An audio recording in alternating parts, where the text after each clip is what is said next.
Parshas Va'ata Tetzaveh, the parsha starts with the words Va'ata Tetzaveh, you will command the Jewish people. As it's famously known, the parsha Va'ata Tetzaveh is the only parsha in the Torah after Moshe Rabbeinu is born until the book of Devarim, which does not mention Moshe by name. Although it does not mention Moshe by name, but it refers to him, and not only refers to him, but refers to him by the expression you, addressing him as you. As commentaries explain, the term you refers to the very essence of Moshe Rabbeinu.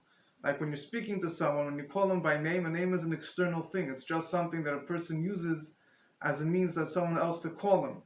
But when you're addressing the person himself, you're talking about his very essence, you call him by you, you address him va'ata you. So although his name is not mentioned, the essence of Moshe Rabbeinu is revealed.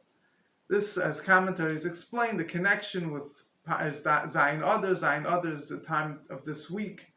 Usually, the Zayin Adar is usually read around the week of Parshas Va'ata Tetzaveh. Moshe Rabbeinu passed away, and although his name is not revealed after Tzaddik's passing, you don't see him physically, but nevertheless his very essence is revealed more than ever, as it's explained in a number of sources.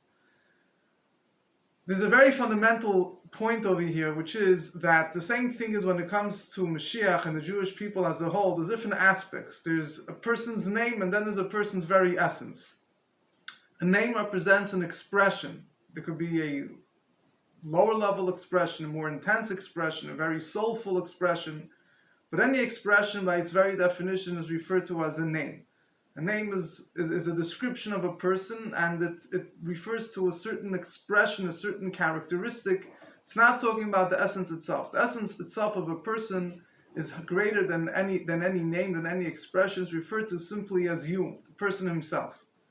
When it comes to Mashiach, the similar concepts apply. There's many qualities that Mashiach will have: his wisdom, his humility, his supernatural qualities, the way he will affect the world.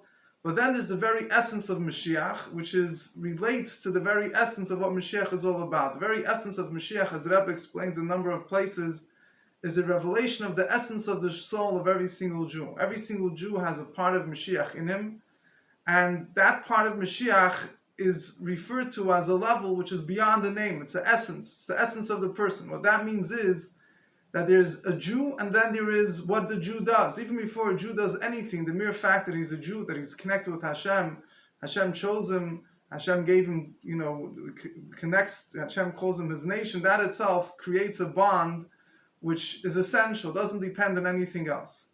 However, it's important that that bond should express itself in his daily life, and that is what Torah mitzvahs accomplish. So the Rebbe explained, when a person wakes up, what is the first thing a person does? He says, Moida Ani. He thanks Hashem. Chassidus explains how the Moida Ani of a Jew, and a Jew says Moida Ani, it's the deepest thing, the most purest thing. It's the deepest expression of a selfless, total commitment and attachment that a Jew has with Hashem. But nevertheless, even the Moida Ani is an expression, it's something the person is doing. But then, before he says Moida Ani, he wakes up. There's the mere fact that he's alert, he's there. That is even deeper in a certain sense than the Moida Ani. The fact that he's awake means he is there. After he is there, he has his essence. His essential connection is there, just by his very being, by his very existence. Then that could be further expressed in an activity, in a verbal connection and attachment and dedication to Hashem. We find a similar thing, when you want to, the Rebbe told us to do outreach. The first thing you ask a person a question is, excuse me, are you Jewish? And the person says yes, and then you say, do you want to put on tefillin, right? It sounds like just a very proper way of addressing the person, not just gonna, you want to know if the person is Jewish. But there's a very deep point over here based on the Seicha. The first thing is, when you assert that a person is Jewish, even before he did anything, you brought out whom he is. He's a Jew.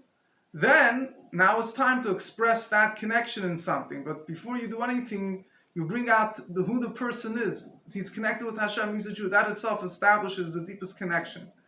And the same thing is, when Moshe Rabbeinu, there's the expressions of Moshe Rabbeinu. There's the things that he did, the Torah he taught. But Zayin Adar, the day of the passing of Moshe Rabbeinu, is also the day of Moshe Rabbeinu's birth. When a baby is born, the baby's not able yet to do anything. He's not really able to teach, to influence, to inspire. It's just the fact that the baby is there. He's born, he's alive.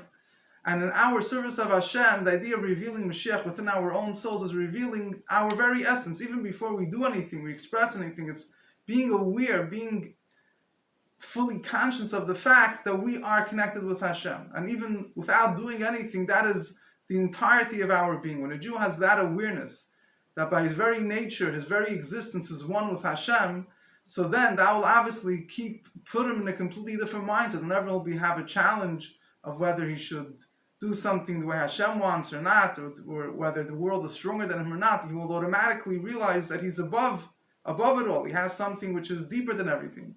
But the first thing is the birth of a Jew, the revelation of Mashiach, is that essential awareness that I'm one with Hashem, I exist as a Jew. Then we later express that into detailed activities. So when it comes to the Shabbos, Parshas Va'atat Tetzaveh, the month of Adar, which we experience also, the miracle of Purim, which is also connected with the Jewish people, not even many different types of Jews during the time of Purim. Some Jews were more devout and observant than others. But one thing that was a common denominator amongst them all is that they all had self-sacrifice not to give away the title Jew.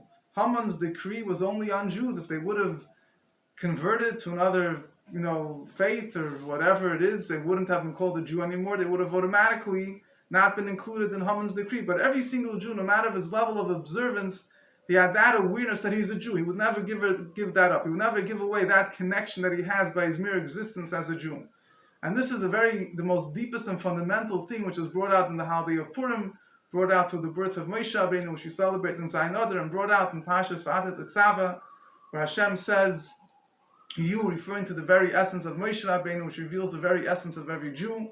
And through being aware of who we are and having that conscious awareness of who we are, even before we do anything, just what our very essence is all about, that already reveals Mashiach within our own soul and brings Mashiach within the world.